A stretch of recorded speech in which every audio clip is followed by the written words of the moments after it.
On the Road with Kelly and Bob is brought to you by Mueller Metal Roofs and Buildings. Made in America, made to last. Coming up on this episode... If I had to ask myself, am I an artist, a ceramic artist? Probably so, but I won't admit to it.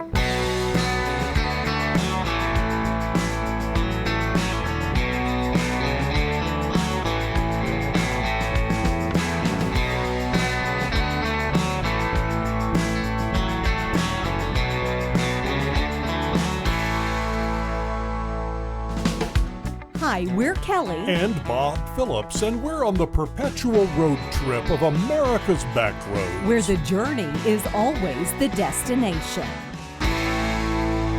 Thanks for joining us for this episode of On the Road with Kelly and Bob. I'm Bob Phillips. And I'm Kelly Phillips.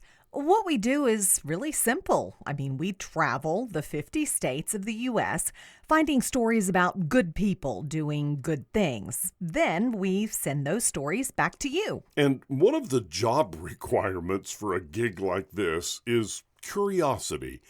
Kelly and I have a never-ending curiosity about people, how they live their lives, what makes them do whatever it is they do with that life. And it was that curious nature of ours that recently took us to a spot in the unbelievably beautiful Vermont countryside. We're on Route 100 and it's gorgeous. You drive around here in, rural Vermont on these highways and it is beautiful.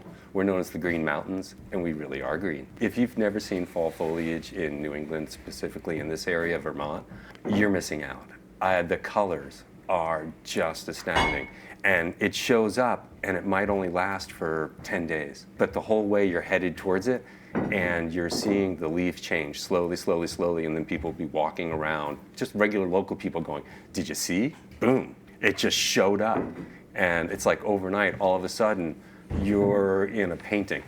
And everything is wild for about 10 days usually. And we're incredibly busy. Incredibly busy. That's when everybody wants to come to Vermont. We are in the tiny community of Londonderry, Vermont, just east of Manchester and the Green Mountain National Forest. We have come here in search of a person who loves his job. Anyone will do, but it has to be someone who has done the same thing over and over, for a lifetime, but who still gets up excited to do it each and every day. A butcher, a baker, a candlestick maker, anyone whose passion hasn't diminished over the years. What we found was a potter. I grew up in New Jersey, but I moved to Vermont 40 years ago. Yeah, and I started making pots when I was 11 years old. So 11? 11. So there I was. As a kid, I wanted to be a baseball player, I wanted to be a fireman, and then I wanted to be a potter. And the potter stuck. Did you ever get a chance to be a baseball player or a fireman? Well, there was a fire station. I used to like the fire station, and I tried Little League. But the pottery stuck. Oh, the pottery was great. What was it? You couldn't drag me away from it. I sat down. It was art class in 7th grade, and I made this tiny little pot, and I brought it home, and that was it. Literally, as a kid, I just remember there was clay on me. Do you remember what it was about throwing pots that got into your system and stuck? I think, it was definitely a chore to actually get something to stand up so it didn't fall down on you. So there was a little bit of a learning curve that I loved because it was challenging. I just really liked it. I just was drawn to it and didn't want to stop. When Daniel was a little boy in the 1970s, potters were somewhat revered. It was one of those crafts that appealed to the hippie society of the day, right along with making macrame and basket weaving. It was a cool thing for a cool dude or dudette to do. The truth is, almost any kid who told his parents he planned to be a potter would hear this question: what's your backup plan? Not Daniel. My dad helped me make a pottery studio in the basement. I did my first craft show when I was 13 years old. There I was, with my velour shirt on in the late 70s. My dad made me a little booth and I'm doing a craft show. And I'm like, wow. Wait, most kids that age are doing lemonade stands. Right. And he's I'm doing a selling craft pots in the 70s, with the little macrame and little planters. And my dad was so sweet. He was just like, we're doing a craft show. He built me my first potter's wheel that we still use today. And he bought me an electric kiln when I was 13. So I was engaged. I loved doing it. I didn't even have a chair for that potter's wheel. There was a small little tree stump that I found on the side of the road, and I sat on a tree stump and I made pots on a handmade potter's wheel. And it was the coolest thing. You just could not stop me from making pots. And no one wants to stop Daniel Lasser from making pots. He is one of the most prolific potters in America, and his creations are sought after, especially as place settings and server pieces that are featured in everything from starter homes to old world mansions. His studio and shop here in Vermont is open to the public, and his staff, which is really more like his family of close friends, is as excited about making pottery as he is.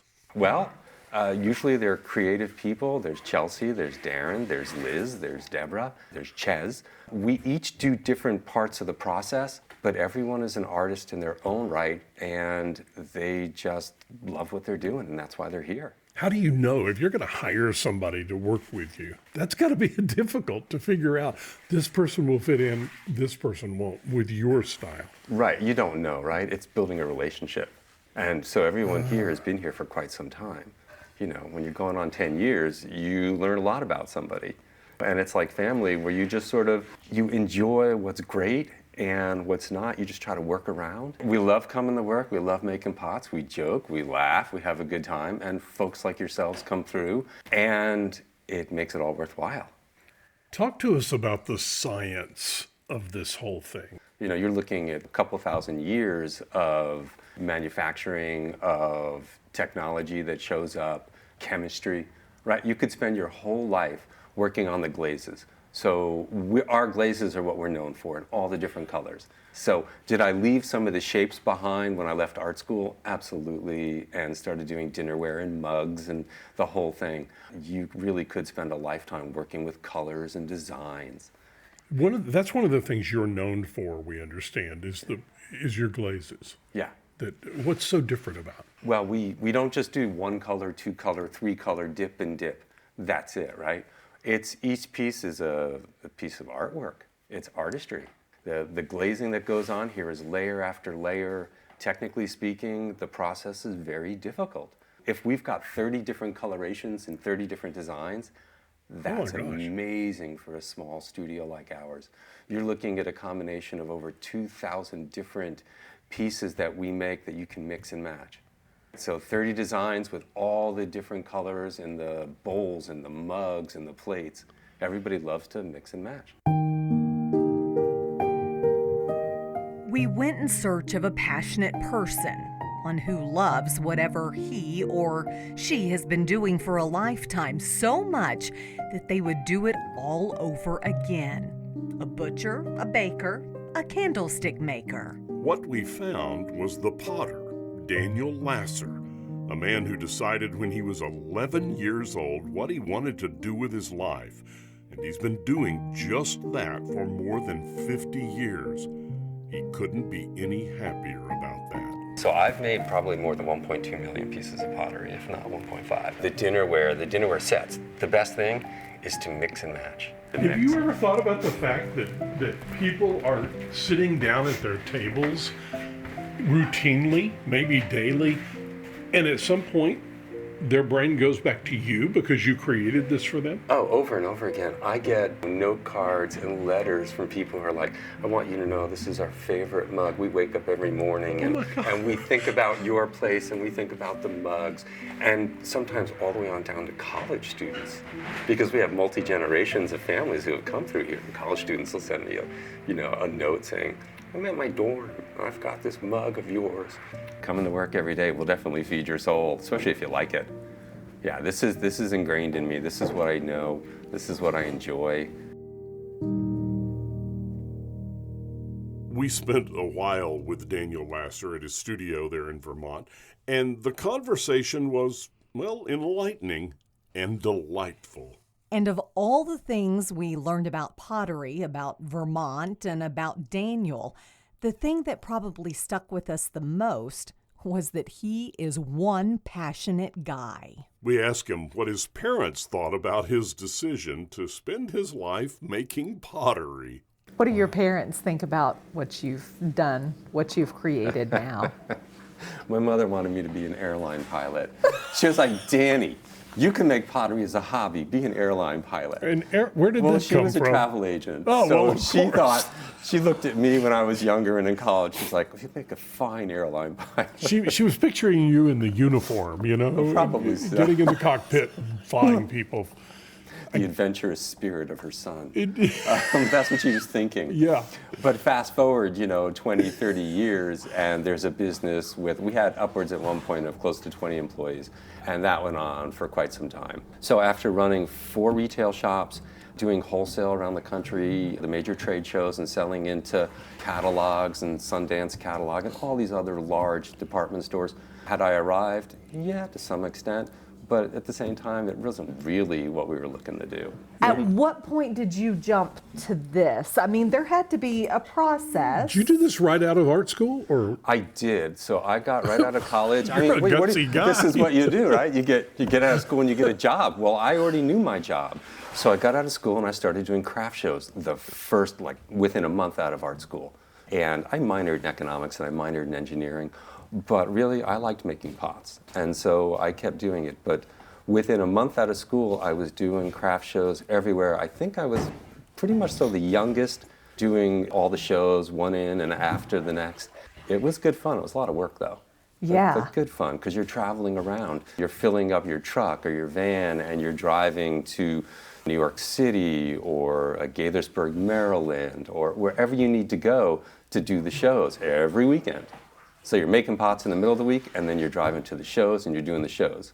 I bet you don't drive to the shows anymore. No, I stopped doing shows. It could be 30 some odd years ago. You make them come to you now. Oh, I do. Yeah, I love it when people come in here. And I don't go into the showroom. I'm not the salesperson. Yeah. I'm the potter. I'm the one who sits at the wheel. But they want to talk to you, don't Oh, they? and people do. Yeah, everybody comes up and they watch me throw. And in general, it's the easiest thing. I'm just throwing pots and I get to talk to people. And you like that. You don't mind. You're not being interrupted by these Oh, people. no, you, no. You like the interaction. Yeah, that's why I come to work, to have people around. This is kind of a show in a way. When people come in and they get to watch you do this. This is an experience. Yeah. Is that right? It is. Oh, yeah, sure. To come through and to see the studio, to see us working, to watch the kilns being fired.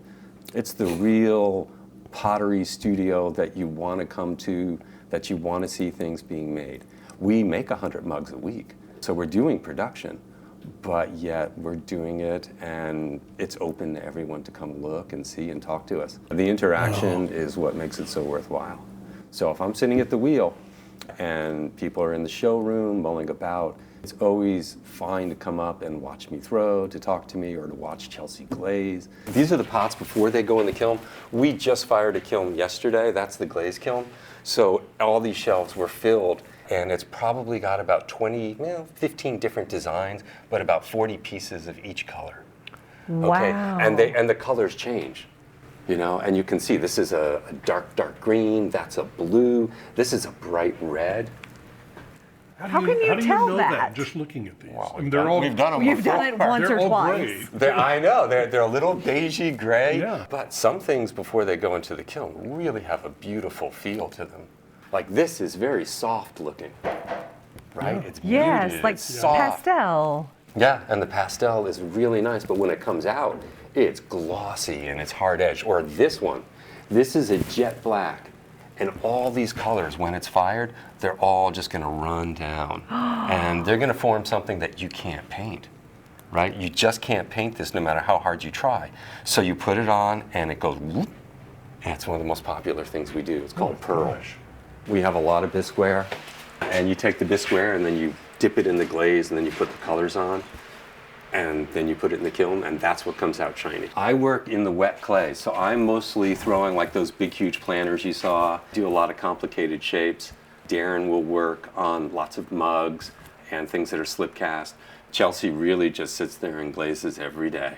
She has to be an artist in her own right. Oh, she's an amazing artist. Okay, she just came back here and she's all masked up like a hazmat person. She's wearing a respirator because she's mixing some glaze. Oh. So she'll be in the glaze room and she'll put together the glaze ingredients and then mix it with water, and that gives us our glazes. What are these huge platters down there? That is what they are. They're large platters. But they're not the largest. These are the 20-inch platters. I do 24-inch platters, which, once again, takes a lot of strength. Does that design have a name also? Oh, this one's called Blue Moon. Someone's got to come up with a name. This one's called Purple Poppy. So we have the whole Poppy series. You saw one out front that was talking about it, and that was in the dark green. But there's the purple, there's pink poppy, there's marigold poppy, and then we'll marry some together.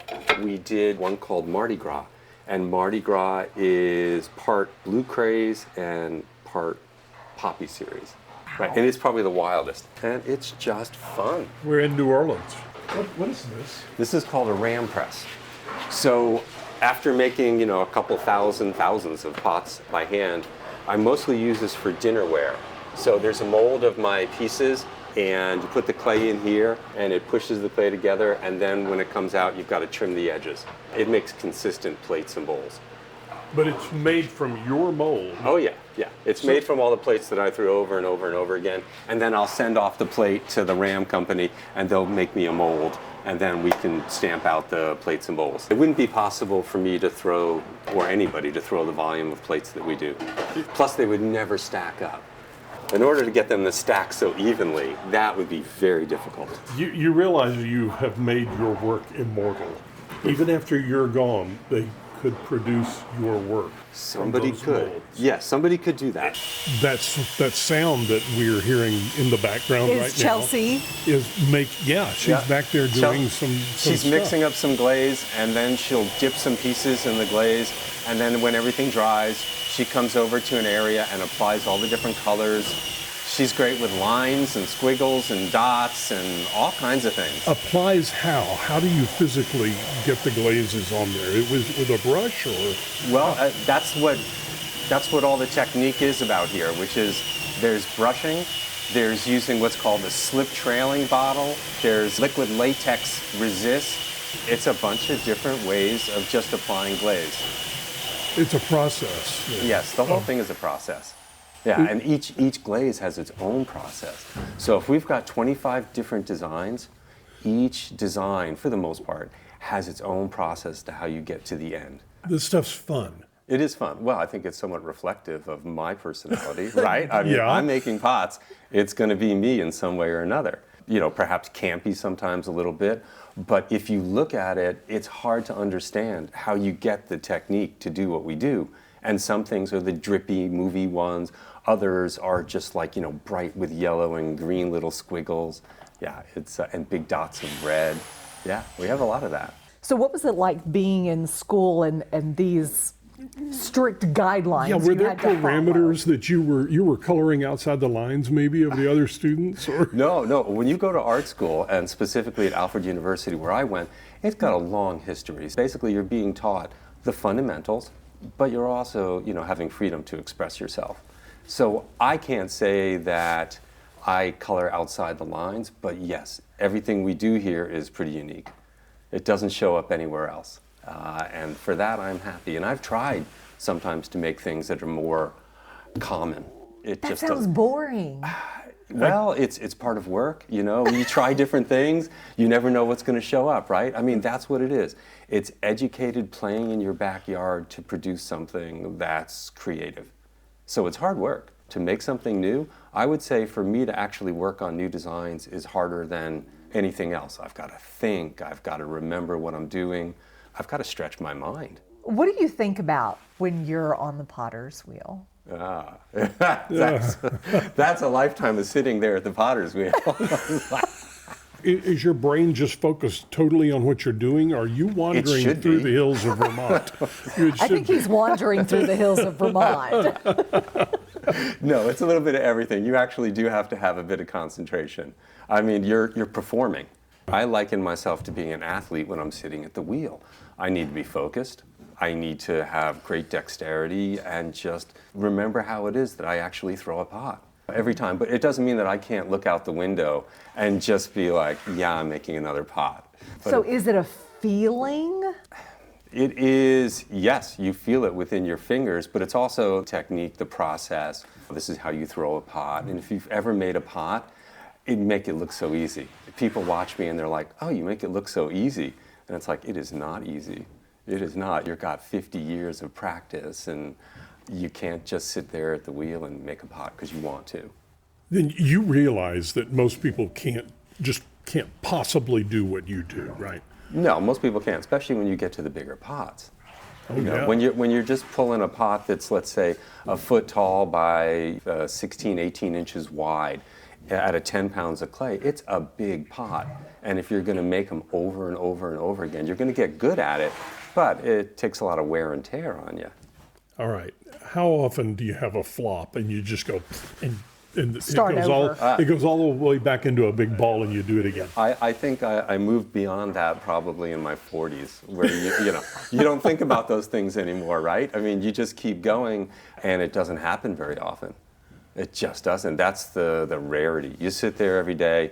I'll probably sit at the wheel maybe 3 hours a day, and then the rest of the day is whatever, filled with different, assorted studio things.